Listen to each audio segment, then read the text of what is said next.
Welcome back to the deep dive. Today, we are wrestling with one of the biggest questions facing professionals right now. Is this it?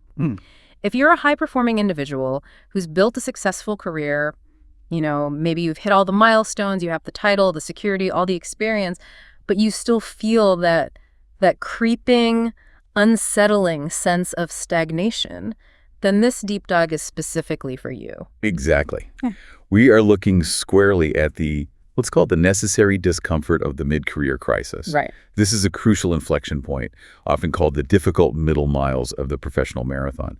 We've synthesized some incredible research and really practical frameworks to investigate the antidote, a process known as career crafting. And our sources today, they aren't just diagnosing the dissatisfaction, are they? They're offering a detailed step-by-step roadmap. They are. Our listener and our shared mission today is to move beyond just, reacting to career fatigue and instead focus on intentionally shaping the work life you actually want. We want to transform that nagging, overwhelming question of, is this it? Into the confident, fulfilling realization of, yes, this is it. And we will map that path. The path to finding your personal treasure trove of meaningful work, using the 6 key elements of career crafting as our guide. This deep dive is really about agency taking responsibility for creating a rewarding and worthwhile blend of work that will sustain you for the next 2 decades and maybe even beyond. Okay, so let's start by defining this feeling of being stuck, because it is far more common among successful mid-career professionals than people realize. It often strikes when, from the outside, everything looks just fine. That's the key. We have the perfect illustration of this in the sources, the case study of a woman named Kara. Kara's experience is really the textbook definition of this mid-career reevaluation. She was a strategic planning leader in local government. So great job. On paper, her job was excellent. Good salary, immense job security, and she built a really capable team. In the beginning, she loved it. She loved the intellectual stimulation, designing analytical projects, collaborating across departments, seeing her plans influence policy. So what went wrong? I mean, she wasn't failing, she was succeeding, but something changed. The narrative started to change. Over time, the impact of her brilliant plan started to feel constrained. It was chipped away, she felt, by endless bureaucracy, competing political priorities, and just these sluggish internal processes. So the job itself hadn't radically changed, but her relationship with the job had. That's the critical distinction. When we're younger, the novelty, the climb, and just acquiring skills are often enough to drive fulfillment. But around the mid-40s, there's a fundamental internal shift. Kara found herself grappling with that critical existential dialogue. Is this what I ought to be doing for work? Is my daily effort actually translating into meaningful change? Yeah. And the most unsettling question of all, is this enough for the rest of my career? And when that internal critique starts, it's not just a passing thought, is it? It's often accompanied by a very distinct and draining emotional state. Absolutely. Yeah. The research describes it as a gauntlet of difficult emotions. Yeah. This is not mild boredom you can just shake off with a long weekend. No. It manifests as lethargy, a deep confusion about what the next step should even be, impatience with slow processes, deep frustration, and that profound sense of stuckness. It sounds exhausting. It is. Kara found herself constantly procrastinating on large, important tasks because the effort just felt pointless against this backdrop of bureaucratic inertia. She knew she had been hearing that little voice for some time, and now it had turned into a full-throated, impossible-to-ignore alarm bell. To understand why this feels so acute right in the middle of a career, we have to look at the structural forces shaping modern employment. Right. We are caught in this confusing set of contradictions, the paradoxes of modern work life. It feels like the difficult middle miles of a marathon where the runner is simultaneously being told the finish line is further away than they thought, but they also have to change direction 3 times before they even get there. That's a perfect analogy. Let's unpack the first major paradox. Careers are getting both longer and shorter. Okay, that seems like an impossibility. How can both of those be true? They're true because of longevity and economic shifts. Firstly, we're simply working longer overall. Life expectancy is increasing, pension ages are rising, and the financial requirements of modern life, like carrying long-term mortgages, many people just can't afford to retire at the traditional age of 65. And the data backs this up. The data is crystal clear. In the UK, almost 500,000 workers were aged 70 or over in 2022. That's a monumental 61% increase in just 10 years. We have to mentally prepare for a 40 to 50-year working life. So the career marathon is extending dramatically. If you've only completed 15 or 20 years, you realize you are still only halfway through. Precisely. But here's the twist. Within that extended timeline, our individual careers are getting shorter. Multi-career lives are becoming the new norm. Right. It is no longer unusual for someone to have 3 or more distinct careers involving 15 or more different jobs. We are shifting between diverse domains, constantly retraining, and moving away from that single linear path our parents or grandparents might have followed. I find the analysis of this shift really powerful. A multi-career life sounds like freedom, resilience, flexibility, bringing diverse experience to solve problems. But that freedom comes with a significant psychological cost. It really does. It imposes this heavy responsibility of constantly selecting and reselecting what it is you want to do. The organization is no longer solely responsible for charting your course, and neither is that initial choice you made at 22. You're on your own. In a way, Jess, when you're 45 and you realize you have 25 more years of work ahead of you, the sheer amount of choice can be overwhelming, paralyzing even. You are now the mandatory captain of your self-determination, and there's really nowhere to hide. The second paradox is equally critical for our well-being. Work is both good and bad for our well-being. We know that high-quality, engaging work is beneficial. It provides structure, purpose, community, and growth. It contributes positively to both physical and mental health. When we thrive at work, we are often better partners, parents, friends. But the shadow side is immense. The speed and intensity of modern work create widespread stress and anxiety. The data confirms this. Globally, over 41% of workers report experiencing significant daily stress. That's a huge number. It's huge. Yeah. And a surprising 21% report anger at work each day. And technology, which was supposed to liberate us, has just made this worse. It absolutely has. The expectation of constant availability means it's harder than ever to switch off. Right. Post-pandemic, the boundaries between professional and personal life have almost vanished. Right. That ping on the work Slack channel at 8 p.m. is a direct line sucking you back into your workday, irrespective of whether you're having dinner or trying to help your kids with their homework. Kara's experience highlights this perfectly. While she found camaraderie and accomplishment, she was increasingly aware of her rising stress levels, her inability to disconnect, and this constant feeling that she was carrying her work anxieties home, which then impacted her sleep. Exactly. So this paradox asks, is the fulfillment I get from my work actually worth the mental health cost I'm paying? And this leads directly to the third paradox. Our time is precious, yet it's so easy to lose track of it. We intellectually know time is our most finite resource, yet we manage it poorly because it feels intangible, especially when work colonizes our personal hours. Let's put a number on that commitment because it's absolutely staggering. Work accounts for 1/3 of our waking hours between the ages of 20 and 65. 1/3. 1/3. That's a lifetime investment of over 90,000 hours. This is why the question of meaning becomes so urgent mid-career. You're halfway through spending your 90,000-hour budget. And as our sources remind us, despite historical predictions, like John Maynard Keynes' 1930 prediction that technology would lead to a 15-hour work week, If only. average working hours have remained stubbornly high, and for many, they've actually increased. Kara, in her government role, was routinely working full days plus extra time in the evenings and some weekends. She was sacrificing social activities, fitness time. This realization that those 90,000 hours are being spent on tasks that no longer feel worthwhile is what drives the urgency of the mid-career crisis. When you look at that massive investment of your finite time, you need a substantial return on that investment in terms of fulfillment. It's important to understand this slump is not just anecdotal, is it? It is a documented human trend. We're talking about the gentle U-shape of life satisfaction. The famous 2008 study that mapped this involved hundreds of thousands of people worldwide. And it showed that life satisfaction tends to fall throughout our 20s and 30s. It stabilizes in the mid-40s, and then it recovers significantly in the mid-50s and onwards. What I find genuinely startling is the severity of this midpoint dip. The research suggests the reduction in satisfaction around age 25 is comparable to the reduction in satisfaction you'd associate with getting divorced. Wow. That's a profound emotional reality. It is. This mid-career crisis is the reevaluation plateau, a necessary confrontation with reality. The psychologist Elliot Jacques, who first coined the term midlife crisis, he recognized that this is when we confront our limited options and the inevitability of mortality for the first time. We start tallying up what we've done versus what we wanted to do. The good news is that job satisfaction follows a similar U-shape. meaning once we navigate this dip, many people experience greater happiness at work in the second half of their career. But sometimes that slow, gentle dip gets dramatically accelerated. Dr. Lucy Ryan calls this the midlife collision, when external circumstances strike at exactly the time you're questioning your path. Right. And we need to spend some time detailing these specific triggers because they are often the catalyst that forces action. Okay, what's first? Firstly, milestone birthdays, turning 40, 50, they force a harsh reflection on progress.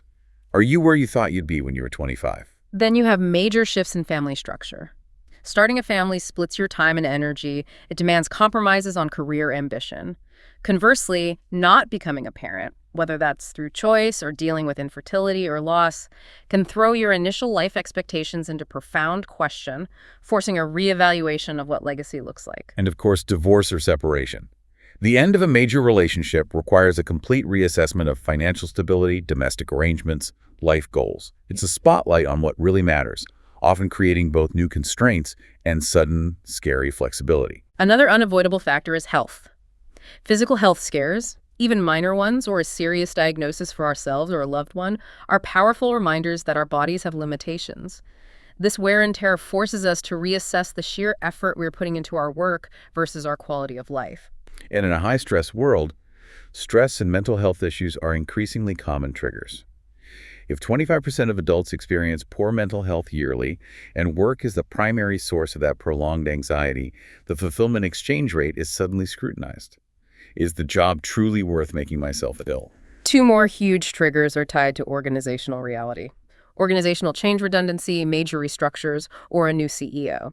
These shifts fundamentally shake the feeling of stability and belonging. And they force the employee to realize that their sense of fulfillment cannot be entirely tethered to a fluid corporate structure. And finally, missing out on promotion, which is rarely about competence and often about timing or politics.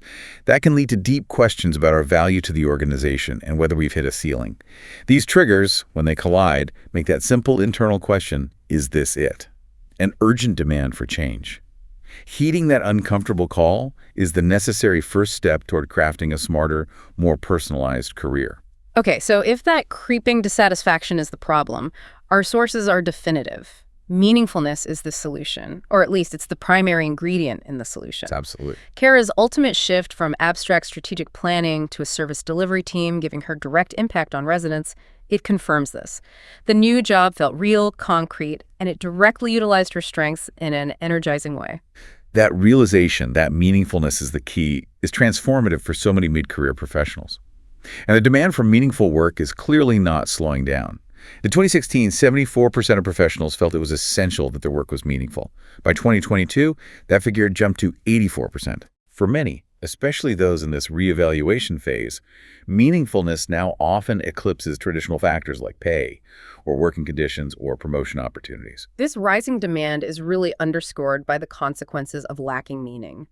We see this so vividly in the experiences of Ollie, Padma, and Christoph from the source material. Ollie is the archetypal head-down worker. He kept at project management for 15 years, ignoring his unhappiness, finding much of what he did pointless due to organizational politics and just a lack of clear impact. He suffered from profound apathy. And Padma. Padma had a glamorous career as a fashion buyer, a job many people would envy. But she found the entire industry superficial and empty. She said she felt immense relief when she was made redundant, as it gave her the opportunity to finally find some substance. And Christoph's story is maybe the most dramatic illustration of misalignment. Christoph was deeply successful in IT, but his personal values were radically out of sync with his employer's practices. The dissonance built up over several years, manifesting as profound stress and anxiety until he had a nervous breakdown. He later described this devastating event as his awakening because it forced the realization that no amount of salary was worth betraying his core beliefs. So meaningfulness is not a luxury. No. It's now essential for long-term professional survival and psychological health. If meaningfulness is the treasure, how do we even start looking for it? The critical starting point, which we have to stress, is that meaningfulness is deeply subjective. You can't just Google most meaningful jobs. Exactly. This is the first hurdle the listener must clear. Research found that 55% of jobs labeled meaningless by one person were described as meaningful by someone else. There's no fulfilling sector list. Plenty of people working for charities or in public service feel bogged down by process and a lack of purpose, just as many in finance or tech find deep meaning in their innovative problem solving. This raises a challenging point, though. If meaningfulness is so personal, how can organizations, or any external framework for that matter, possibly help someone find it? Isn't that a contradiction? It creates a necessary tension. The framework can't tell you what your meaning is, but it can provide the tools to help you define and build it. We also need to dispel the myth that meaning is tied to seniority or frontline work. Right. While a promotion increases your sphere of influence, it often takes you further away from the direct, tangible action, the doing, that may have attracted you initially. The CEO is often further from the customer than the junior manager is. So if we can't find meaning externally, we have to define the internal experience. What are the essential components that make a job feel worthwhile? Meaningful work essentially boils down to 3 internal subjective components. First, there's coherence. Coherence. This is the feeling that our work makes sense and aligns with our wider life narrative, our personal history, our deeply held values. It just fits into the grander scheme of who we are. Okay, what's second? Second is purpose. This is having a sense of direction, a future-oriented goal that is bigger than our immediate tasks. It gives us something to strive toward. And the third? And finally, significance. This is the belief that the work we are doing is important, that it matters, and that the effort is worth the investment of our 90,000 hours. We have to be intentional about defining these 3 components for ourselves before we can even start crafting. While the definition of meaning is subjective, psychologists have identified 5 consistent psychological components that tend to be present when people report high levels of meaningful work, regardless of their sector. We call these the 5 core riches. Let's dedicate some time to these, as they are the actionable targets for job crafting. What is the first rich component? The first is contribution, the feeling that you are making a positive difference. This could be helping others, creating a beautiful or valuable product, or supporting a cause that feels worthwhile to you personally. Kara shifted to a role where she could directly see her contribution to local residents, which immediately boosted her fulfillment. The second is crucial for those feeling isolated in big corporations, I think. That's connection, the sense of belonging. We are social animals, meaning often comes from being part of something bigger than just ourselves, sharing a common mission, and feeling a deep sense of camaraderie with colleagues, customers, or the community we serve. Strong relationships make even the most difficult work tolerable. The third is often misunderstood because it's about more than just being good at something. That is strengths. Utilizing your innate talents, but crucially, using the talents that are both beneficial and energizing. You might be competent at spreadsheets, but if preparing them drains your mental battery, that's not a strength you want to lean into for meaning. Right. We're talking about activities where you feel energized, confident, and motivated, which then creates a positive loop of competence. And the fourth component, that addresses that initial career fatigue we talked about. That's growth. The opportunity to stretch, challenge yourself, and push beyond your current comfort zone. The mid-career plateau often happens because the work has become too easy, too predictable. Meaningful work requires continuous learning and evolution. And finally, the fifth component, which is often the first thing people seek when they feel trapped. Autonomy. Having a certain level of control over what we do, how we do it, and when we do it. When we have the power to organize our own work, we're more invested in the outcome, and we're more likely to align the tasks with our personal energy cycles. That's a powerful set of targets, but it's essential to reiterate the foundational requirement here that these 5 riches are layered upon essential hygiene factors. Absolutely. You cannot find meaning if the foundation is toxic. If you're dealing with unfair pay, poor job security, an unsafe environment, or bullying, those are non-negotiables that must be addressed first. Meaningful work is an aspiration built on the bedrock of decent work standards. So why do we crave this blend so much? The search for meaning is fundamentally human, and the source material connects this back to the work of Viktor Frankl. Frankl, who was a psychiatrist and Holocaust survivor, founded logotherapy.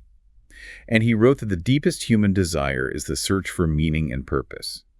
His experience demonstrated that even in the most horrific circumstances, people who found meaning in small acts, in remembering loved ones, or in a future goal, were more resilient.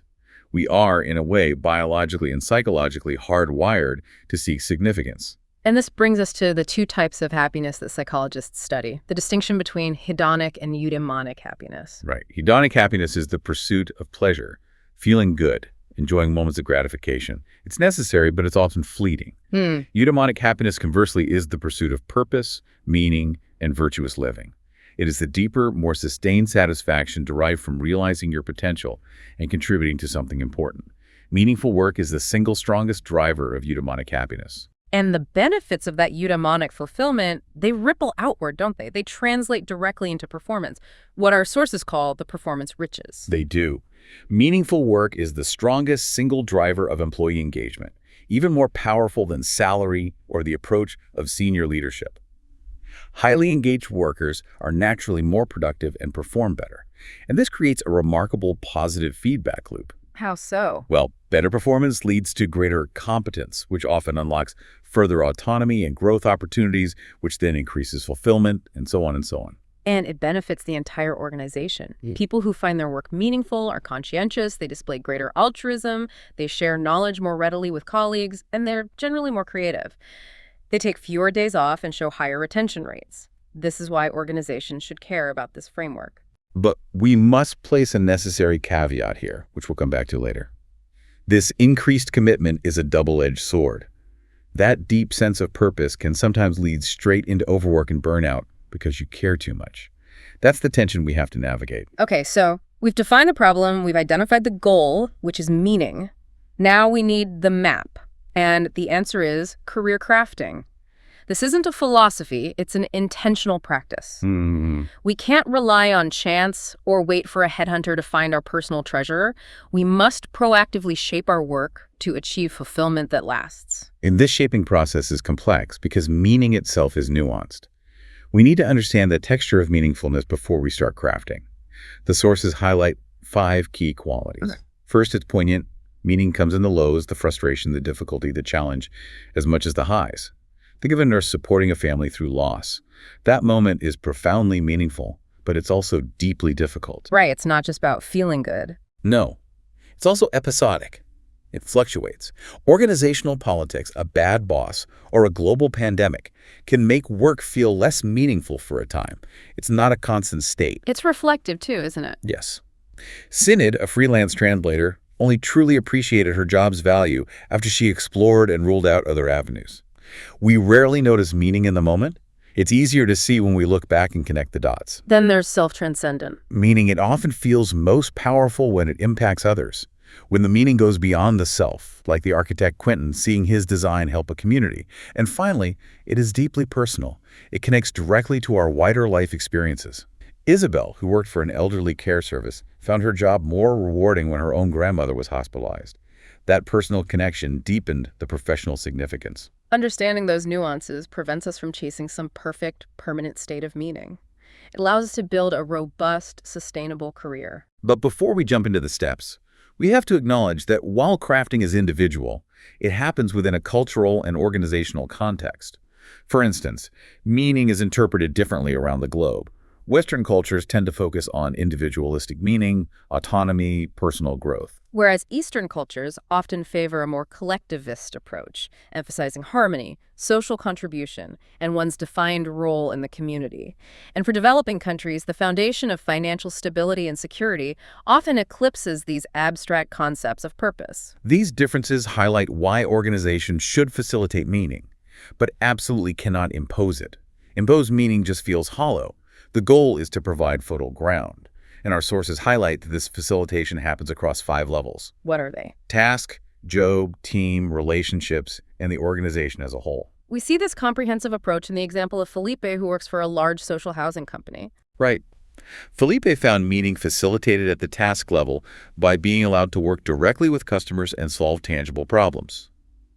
At the job level, his role grew from process management into change and improvement, fulfilling his need for growth.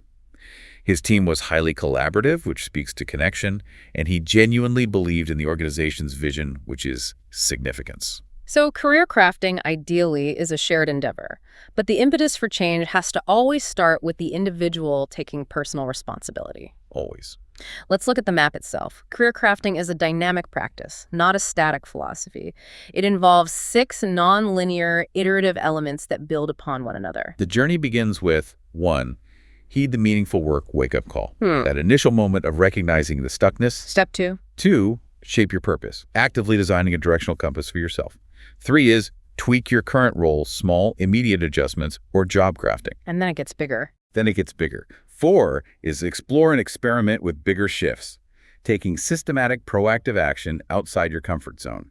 5, savor and share meaningfulness, nurturing fulfillment by noticing and reflecting on successes. And finally, number 6, navigate the dark sides, managing the inevitable tensions, trade-offs, and risks of burnout. We need to spend the majority of our time focusing on those central practical elements, shaping purpose, tweaking, and experimenting, because that's where the real action is. And to ground this practically, let's introduce Jenny. She's a head of communications, 42 years old. She's the perfect mid-career profile. She assumed her promotion would be the fix, giving her more scope and authority. Instead, it made her feel even more remote from the creative challenges and team interaction she loved. She's cynical, exhausted, and feeling trapped. And her day-to-day felt like a cycle of developing these brilliant strategic communications plans that inevitably got thrown out for, as she put it, cobbled together in crisis mode alternatives, just constantly firefighting. Her core conflict was fascinating. She genuinely loved leading her team and a creative problem-solving of her domain, but the actual execution kept her so remote from the action. And most importantly, her work life was impacting her home life dramatically. She admitted to being frazzled and distracted during tea times and bedtimes, constantly checking her phone and being mentally absent. This realization that her lack of professional fulfillment was actively damaging her personal life, that was her wake-up call. She decided she wanted to stop being a passenger in her career and become intentional for the very first time. Nothing was off the table, even if the final result meant staying in her current organization, but just drastically redefining her boundaries and her focus. Okay, so shaping purpose is the second step on the map, and it's where Jenny transitioned from this existential frustration to directional clarity. And we have to emphasize here that purpose is not something hidden under a rock waiting to be discovered. It is something you create, you design, and you actively articulate. And it needs to be broad compass, not a fixed destination. How do we start to map that purpose? By asking tough, structured questions. The first tool is the core values exercise. You have to ruthlessly prioritize your non-negotiables. You review a long list of values, things like security, creativity, connection, courage, justice, and you categorize them. Then you must rank the top 5. This forces you to prioritize what you would protect most fiercely if push came to shove. That ruthless prioritization is where most people get stuck, isn't it? They want all 20 values to be their top 5. They do, and that's why it fails.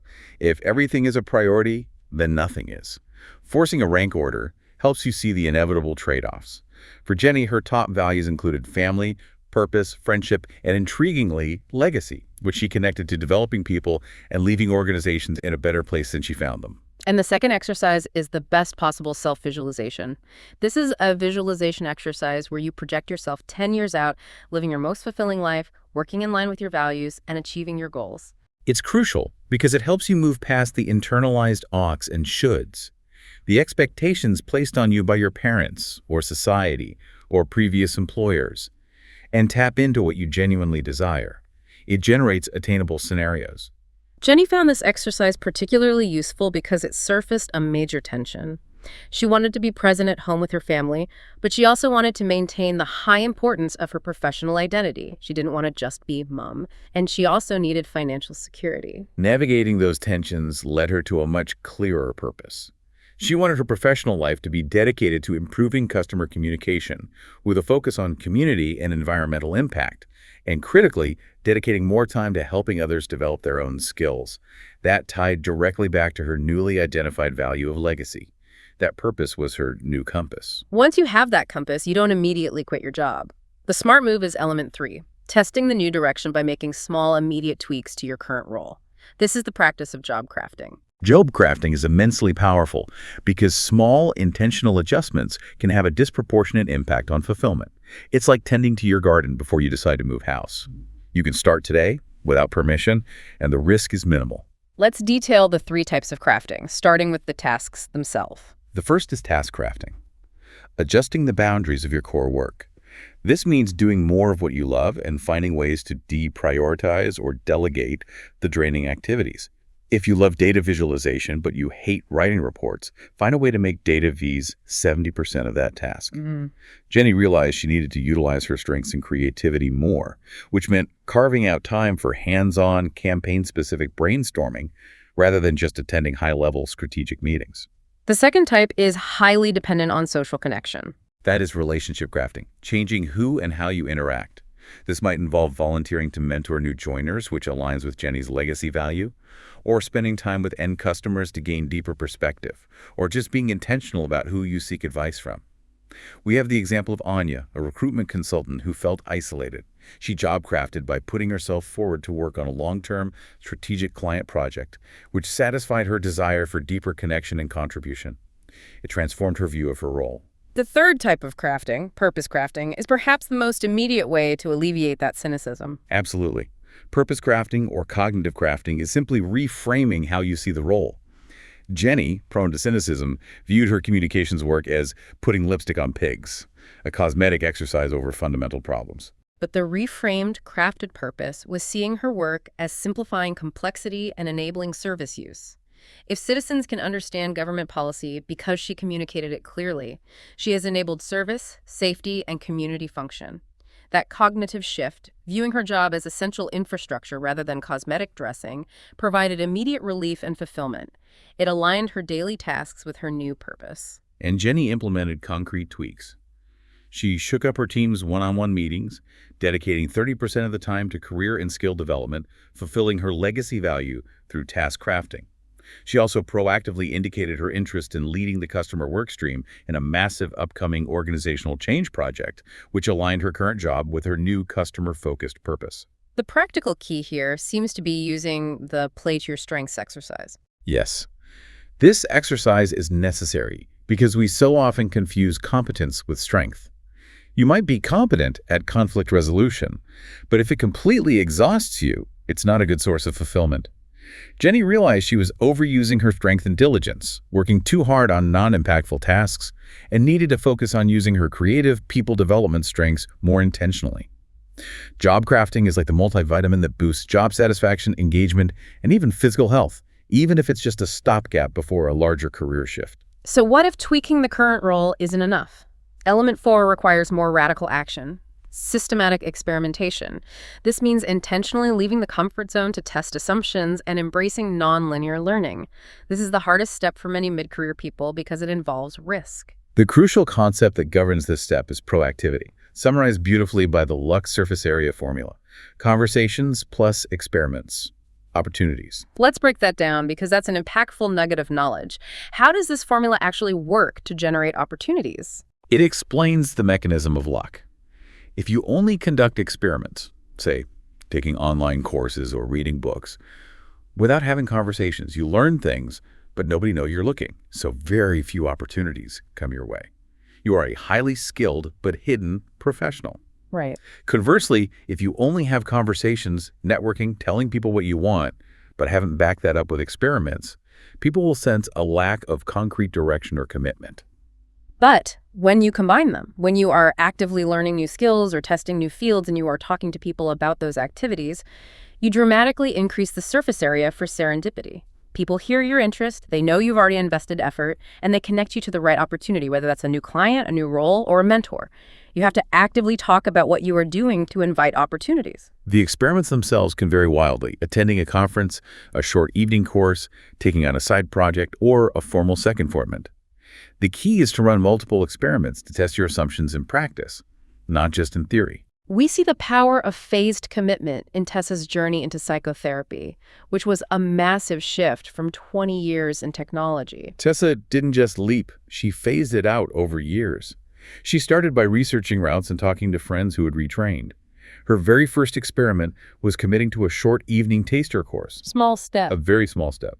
But that success incrementally built her confidence. It proved the field was interesting and attainable. This led her to professional certificates and eventually a master's degree. Each step mitigated the risk of the next, confirming her path without her having to quit her stable job prematurely. And Jenny adopted this phased approach too. She recognized she wasn't finished with her company yet, but she needed to test the outside world. She identified potential alternatives, freelancing, moving departments, and committed to 3 prioritized experiments to test her assumptions about autonomy, alignment, and new skills. Her 3 experiments were highly strategic. First, conversations with freelance comms professionals. This was to test the reality of autonomy and flexibility versus the reality of client acquisition and financial uncertainty. Okay. Second, shadowing the customer success director to test the practical alignment of her new customer-focused purpose against the daily grind of that specific role. And third, taking a free online course in user experience, or UX, designed to test whether learning new hard skills would provide the creative stretch she craved. And what were the insights gained from these experiments? Did they all confirm her desired path? Crucially, they did not. The experiments provided valuable insights even when options were ruled out. She realized UX design was too technical and granular for her creative leadership style. The conversations with freelancers confirmed that while autonomy was appealing, she craved the sense of organizational belonging and the complexity of leading a large in-house team more than she initially thought. That's a huge lesson. Experiments aren't just about finding the yes, they are about confidently generating the no's, allowing you to narrow the options and avoid making these massive, uninformed leaps into new careers that you haven't actually assembled. Finding the treasure is one thing, keeping it shiny and valuable is another. This is where element 5 comes in. Meaning takes effort to maintain, especially because many high achievers are constantly focused on the next mountain to climb, ignoring the view from the one they just conquered. Savoring. That sounds a bit soft. What does it actually mean in practice? It means intentionally noticing and enjoying the fulfillment you've created, maximizing the psychological benefits of the positive changes. It's like mindfully eating a perfect meal. Okay. You can utilize your senses for savoring. You use sight actively seeking out and visualizing the rewarding parts of your work. You use sound leaning into feedback and listening deeply to praise or positive customer stories. And you use feeling, reflecting on the positive emotions evoked by a win. What are the practical techniques for implementing this? It sounds a bit abstract. Regular short reflections are key, just a few minutes daily or weekly. Jot down small wins, like a compliment from a colleague or a moment where you saw your work help a client. This prevents the small successes from being drowned out by the noise of the next deadline. And there's the power of anticipation, which is often overlooked. Anticipation means preemptively thinking about future fulfillment, looking forward to that creative workshop or the mentoring session you planned. Looking forward is a powerful psychological tool for sustaining engagement, and of course sharing, talking about the meaning you find in your work with friends, colleagues, or family. It strengthens the experience, and going back to the luck surface area, expands your network of support. Let's check back with Jenny. She successfully implemented shifts, including co-leading customer centricity, reducing her hours to 3 days a week, and starting a small freelance consultancy. How did element 5 factor into her new blended career? Jenny noticed that even after achieving the life she wanted, she was too busy running the logistics of her blended career to actually appreciate it. She had to intentionally revisit her purpose and actively savor her progress. The most profound realization she savored was her pride that she had created this change herself. This intentional reflection helped her keep fulfillment fresh and alive, preventing the new reality from quickly becoming the new normal. We have to now address the final, unavoidable element, the dark side. Meaningful work is not a silver bullet, and it comes with trade-offs. If we ignore element 6, we risk burnout. We must turn the flashlight on the tensions that are inherent in meaningful work. The primary tensions are fourfold. First, there's stress. How so? When we deeply care about the mission or outcome, disappointments and failures hit much harder. The disappointment in organizational politics or setbacks is amplified because the investment is emotional, not just financial. Then there's overwork. This is the psychological trap. Because the work feels so essential and rewarding, we feel compelled to work longer hours. This is the bottomless pit analogy. The work is never truly finished, and our desire to contribute means we easily slide into 50, 60, or 70-hour weeks. And relationship strain. If we repeatedly prioritize the meaningful mission over our domestic responsibilities or personal needs, it creates conflict and strain at home. And finally, we may tolerate lower pay and poor conditions because the purpose feels so vital, leading to long-term financial or psychological compromise. This analysis is critical. The dark sides are not flaws despite the meaning. They exist because of the meaning. Exactly. The solution is not avoidance, but awareness and mitigation. We need to notice the dark side creeping up, understand how it relates to our deep commitment, and then focus on setting firm, non-negotiable boundaries. Emily's story is a perfect example of effective mitigation. She was an IT leader in a hospital trust, and her deep care for the hospital's mission led to chronic long hours and constantly checking emails, which impacted her rest. She navigated this by establishing physical boundaries. She literally handed in her work mobile to her daughter every evening at 6:30 p.m. But more importantly, she intentionally introduced a non-work source of meaning. She started ice skating with her daughter. This external non-work activity provided a parallel source of eudaimonic fulfillment, strengthening her personal relationships and providing necessary balance to mitigate the intense pressure of her job. And how did Jenny manage the dark side in her new blended career? Her workload and stress crept up again because she was fiercely invested in the outcome of her new freelance business. She found herself working late into the evening, neglecting her family value. Her solution wasn't to quit the business, but to reinforce better time management, no more evening business work unless absolutely critical, and actively revisiting her savoring techniques to manage the pressure of self-employment responsibility. Mitigation is a constant, proactive practice. We've established that career crafting is an individual responsibility, but we need to end with a strong message for organizations. Companies have a commercial and ethical duty to facilitate meaningfulness. They do, for 4 clear reasons. Commercial success, because it drives higher performance and profit. Retention, people stay longer when fulfilled, building a positive culture. And simply the ethics of providing worthwhile work for 90,000 hours of a human life. But organizational efforts can be sabotaged by what the sources call mega gremlins. What are the critical mistakes companies must avoid when trying to support meaning? They must avoid specifying what's meaningful. It's personal. The organization provides options, not dictates. They must avoid making it mandatory. Participation in meaning initiatives must be voluntary. Forced purpose feels inauthentic. They must avoid pursuing it for purely manipulative reasons. If the goal is only productivity, employees will sense the lack of genuine support. They must avoid treating it as a flash in the pan. Meeting requires sustained cultural effort, not a one-off corporate retreat. And finally, they must avoid failing to address hygiene factors. Pay, security, and safety must be non-toxic and fair first. Jenny's success ultimately rippled through her organization. After successfully shifting her own role, she became a champion for this approach. She did. She set up an informal action learning set for others who felt stuck, which ultimately prompted executive discussion on the value of meaningful work and crafting. This shows how an individual's courageous decision to run their own race can create a broader organizational culture of self-determination. And the final critical thought on organizational risk is the paradox they have to confront. Companies often ask, full of fear, what if they graft their careers and they leave? The true question they should be asking is the inverse. What if we don't help them find meaning and they stay?